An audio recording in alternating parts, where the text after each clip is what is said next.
Queridos irmãos e irmãs, na igreja nós temos a graça, no dia 1º de novembro, de celebrar a data de Todos os Santos. A igreja no Brasil, através da Conferência Episcopal, consegue uma autorização da Santa Sé, para que quando essa data não caia no domingo, nós celebremos então no domingo.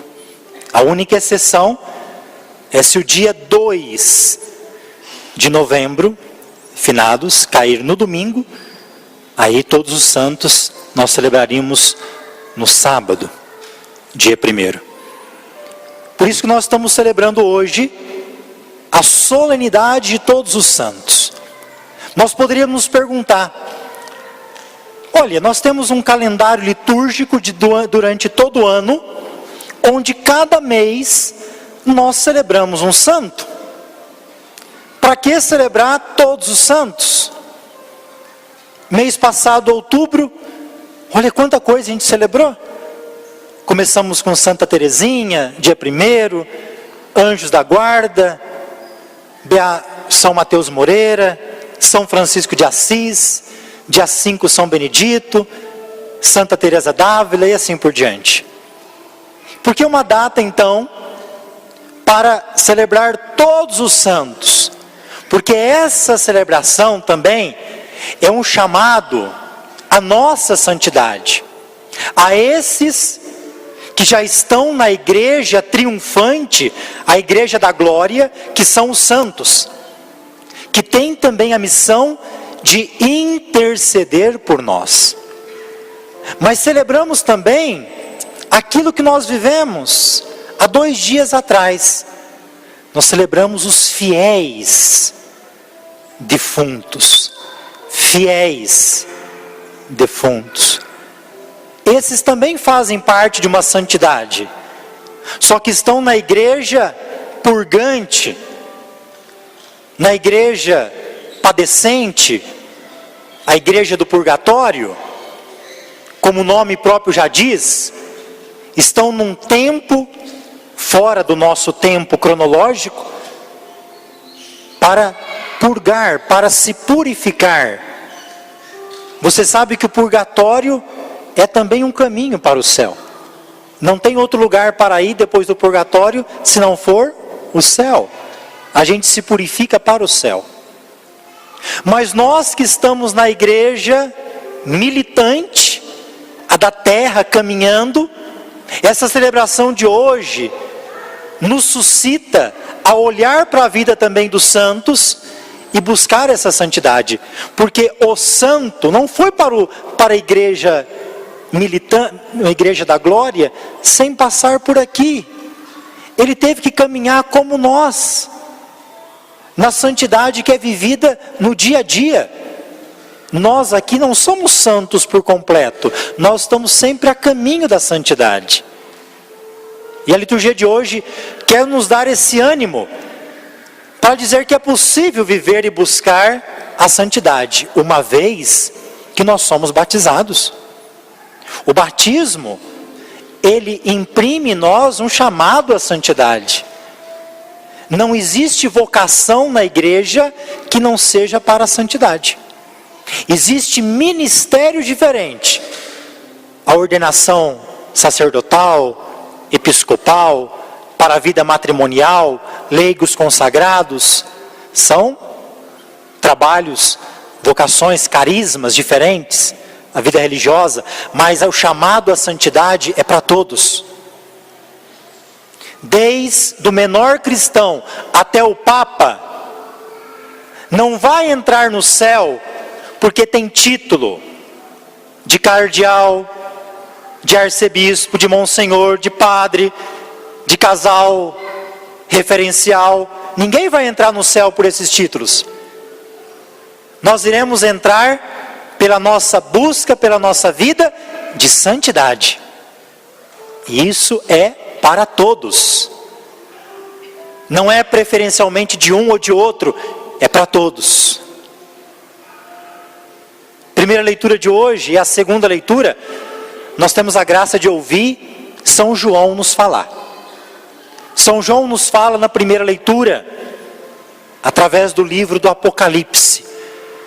Os livros de São João foram escritos lá por volta do ano 100, perto do primeiro século da igreja. São os últimos livros da Bíblia. Foram escritos numa região que chama Ásia Menor.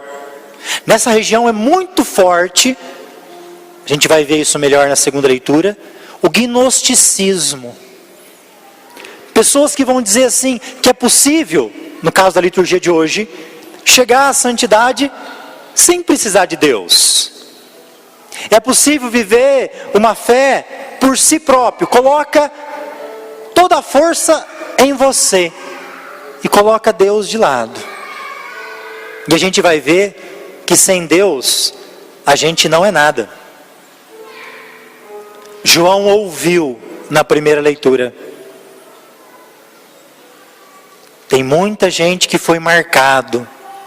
Eu vi uma multidão de pessoas que foram marcadas. O batismo ele também faz isso com a gente. Ele nos imprime uma marca. Você sabe que o sacramento do batismo, da ordem, do matrimônio, crisma, são sacramentos que imprimem caráter. Portanto, ele não sai de você de forma alguma. Uma vez batizado, você é batizado para sempre. Você pode ir para qualquer religião, falar que até ateu, o que foi impregnado em você do batismo, ninguém te tira.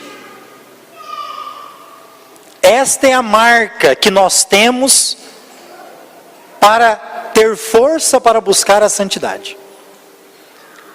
O batismo, ele é graça e não mágica.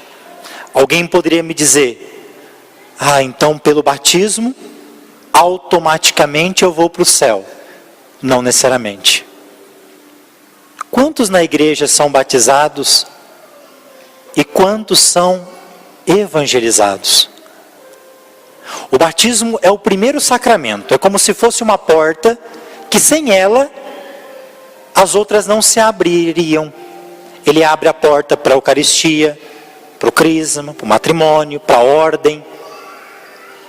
Mas eu preciso atualizar o meu batismo. Se a tua fé hoje, você é adulto, é a mesma fé do dia do seu batismo, você não vai conseguir vencer aquilo que a fé de hoje, dos desafios que você tem hoje, você é convidado para lutar. A tua fé não pode ser a da primeira Eucaristia, ela tem que crescer, tem que atualizar. Depois ele ouve o número desses eleitos. Qual que é o número mesmo que tem ali dos eleitos? 144 mil. Tem algumas religiões fundamentalistas que elas vão dizer assim: somente 144 mil pessoas vão ser salvos.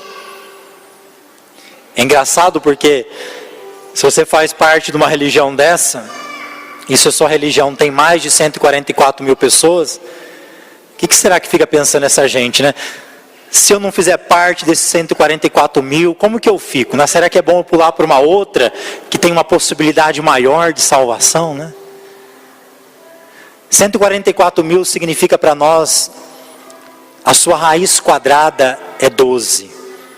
E 12 na Bíblia significa totalidade. Lembra os 12 apóstolos, as 12 tribos de Israel. Então é um número para dizer que Deus quer que todos sejam salvos. É 12 vezes 12 vezes 1000. Porque depois, qual é a visão que o João fala? Agora eu vi uma multidão de pessoas de todas as tribos, raças, línguas, nações, que eu não conseguia contar. Ele viu agora na segunda visão tanta gente que não podia ser contada. É para dizer que Deus quer a salvação de todos. Mas eu preciso também caminhar para a salvação. Ele diz que esses estavam de pé. De pé significa a prontidão, significa aquele que quer buscar a santidade. Não significa que você não vai cair. Nós caímos quase todo dia. Mas a diferença do cristão que busca a santidade é que ao cair, se coloca de pé, se levanta. Nós não podemos ficar no chão do nosso pecado, da nossa miséria. Nós vamos cair sempre, até o último dia da nossa vida. Seja cair pela murmuração, seja pelo pecado. Mas Deus nos dá a graça de sempre levantarmos. Essa é a diferença. A visão que João tem é que esses estão de pé, em prontidão. Estão com vestes brancas, é a veste do batismo. E vai dizer assim, talvez uma das coisas mais importantes que nós já dissemos aqui: a salvação pertence ao nosso Deus, que está sentado no trono. Guarda esse sentado que vai aparecer de novo no Evangelho. A salvação pertence ao nosso Deus, que está sentado no trono, e ao Cordeiro. Você já imaginou? Que a salvação não depende do número de terços que você rezou? Não depende das inúmeras vezes que você veio na missa? Não depende das vezes que você fez caridade? Ela depende de Deus. Ah, então vou parar de fazer isso? Não. Isso é obrigação de quem é cristão, de quem é batizado. Isto é o caminho. Mas Deus não vai me salvar, e Deus não vai te salvar, se a nossa linguagem for a mesma do jovem rico de 2 ou 3 domingos atrás, que dizia para Jesus: o que eu devo fazer? Quantos terços eu tenho que rezar? Quantas penitências eu tenho que fazer? Quantos jejum eu tenho que fazer para ganhar o reino dos céus? E Jesus fala para ele assim: meu filho, para ganhar o reino dos céus, você não precisa fazer, você precisa ser. E quando Jesus dá uma apertadinha nele, aperta um pouco, então deixa essas coisas, fala para ele: você quer mesmo me seguir? Então me coloque como o primeiro da tua vida. Você quer me seguir? Coloque as coisas em segundo lugar. Ele tinha muitas coisas, ele era muito apegado. Quando Jesus apertou um pouquinho, ele ficou tristinho, abaixou a cabeça e foi embora. A salvação depende da misericórdia de Deus. A nossa salvação depende de Deus. Isso é graça, porque Deus quer que todos nós sejamos salvos. Se a gente entendesse isso, que a salvação depende muito mais de nós darmos apenas um passo, porque Deus já está com a porta aberta para nos esperar.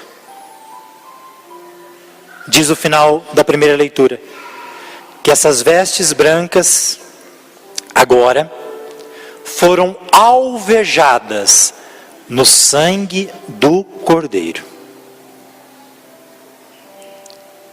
A sua veste do batismo, tem tanta criança que é batizada, e no dia do batismo, elas vêm com aquela roupinha branca impecável, passadinha, a coisa mais linda. E tem muitas que chegam em casa, essa roupinha vai para a gaveta, mas junto com a gaveta, vai toda a vida de igreja. Veio para o batismo e nunca mais voltou. A salvação depende da sua veste do batismo. Eu não estou falando de veste física. Estar alvejada. Se a sua veste não estiver alvejada, nós não iremos fazer parte dessa multidão. A nossa veste no final da vida não pode estar branquinha.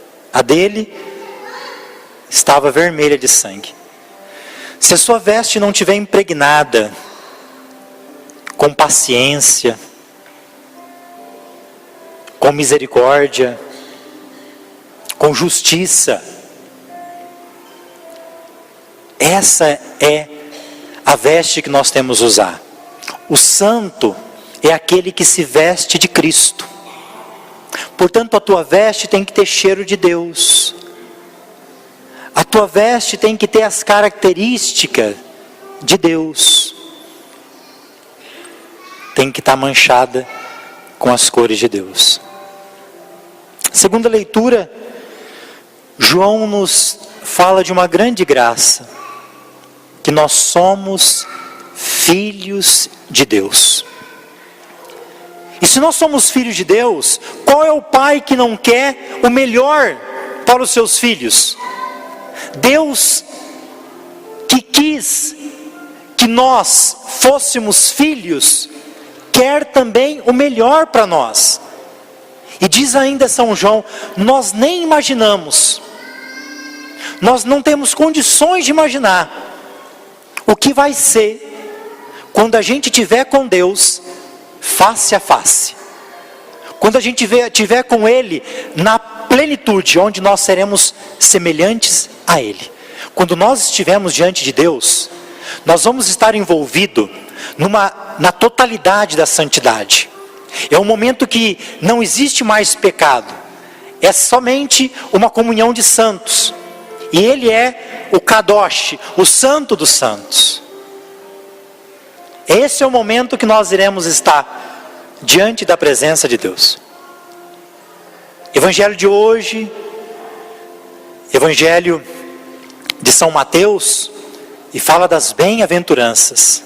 A bem-aventurança é o caminho para a gente alcançar a santidade. Você sabe que quando Mateus escreve esse Evangelho, uma das suas intenções é mostrar que Jesus é o novo Moisés. Você lembra que Moisés era acompanhado com uma multidão. Moisés subiu no monte Sinai.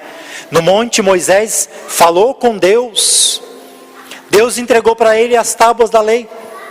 O Evangelho de hoje começa assim.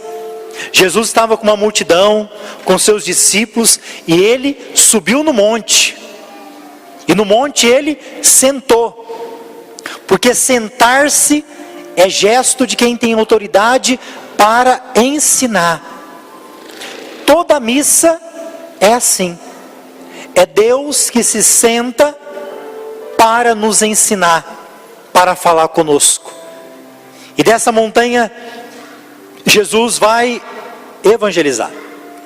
Bem-aventurados, felizes. Ou seja, a santidade é um caminho de felicidade.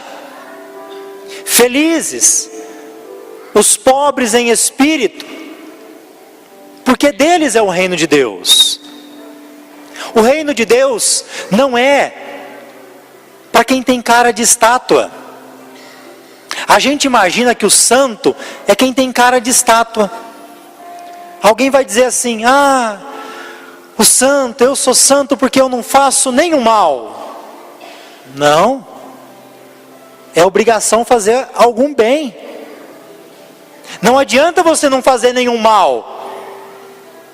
É importante não fazer, mas você tem que fazer algum bem. O santo está sempre preocupado em realizar um bem, a justiça. Bem-aventurados os misericordiosos, porque vão alcançar misericórdia. A gente é muito desta frase, né? Ai, Senhor, eu preciso da sua misericórdia. Não me deixe sem ela. E a gente sabe que Deus é misericordioso. E aí a gente se pergunta: eu também sou misericordioso com o meu irmão, com aqueles que convivem comigo?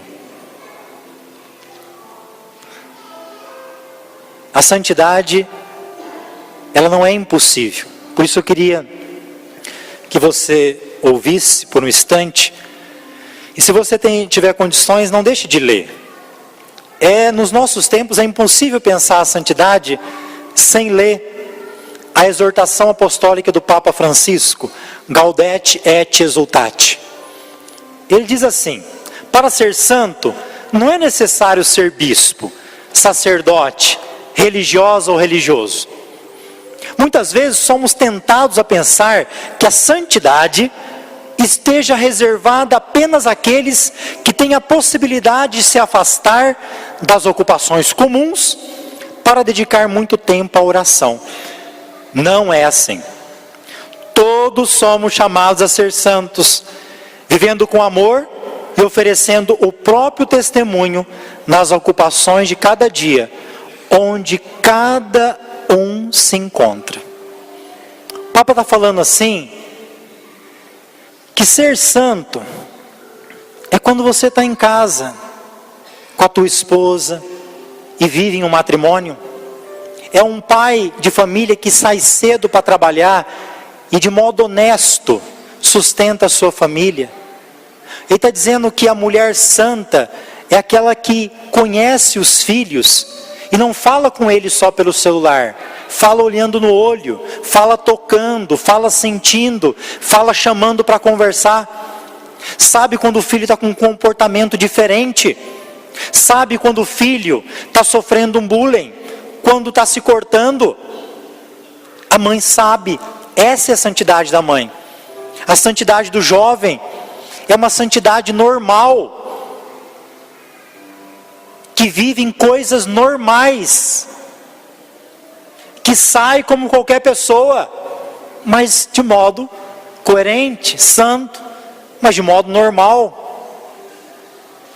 E ele vai dizer assim: essa santidade que o Senhor te chama irá crescendo com pequenos gestos.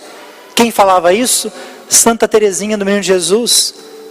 A santidade está nas pequenas coisas. Olha que bonito que ele dá o exemplo de uma senhora.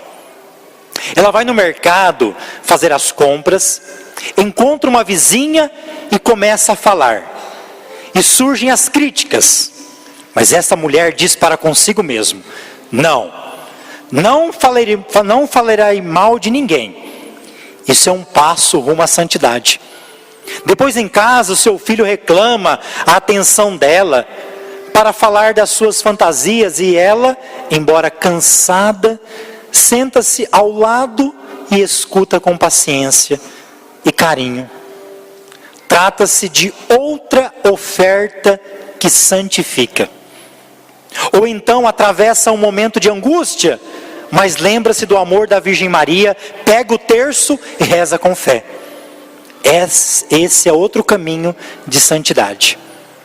Em outra ocasião, segue pela estrada fora, encontra um pobre e detém-se a conversar carinhosamente com ele.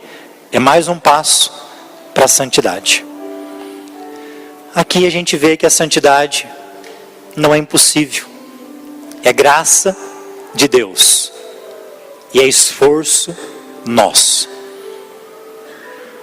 Quanta gente que você já conheceu, que você tem certeza que foi um santo. O que nós celebramos hoje não são simplesmente os santos que foram canonizados do altar. Eu conheci muita gente santa, que eu tenho certeza que vai estar na igreja triunfante. E talvez você conhece gente que convive com você. A única exceção do idoso é quando perde a consciência. Então, quando você conviver com o idoso, você não pode deixar que o momento presente que ele está vivendo, numa situação de demência, de Alzheimer, que o tira a consciência, isso não faz que ele perca toda a virtude que ele viveu de santidade da vida dele. O único risco que corre aqui da santidade é a minha e a tua, que perde a paciência, que fica nervoso, e aí vai confessar, e só fala: mas é porque o meu pai já está gaguejando, está muito difícil cuidar dele, eu não aguento mais cuidar do meu pai, da minha mãe, ele já está com Alzheimer, fica repetindo a mesma coisa, e esquece de falar o que isso causou de pecado em mim. Meu pecado, eu perdi a paciência. Meu pecado, eu fui indelicado. Meu pecado, eu senti raiva. O pecado é meu. Que Deus nos ajude nessa liturgia a calcar os caminhos que é o único que Ele fez para nós, o da santidade. Louvado seja nosso Senhor Jesus Cristo.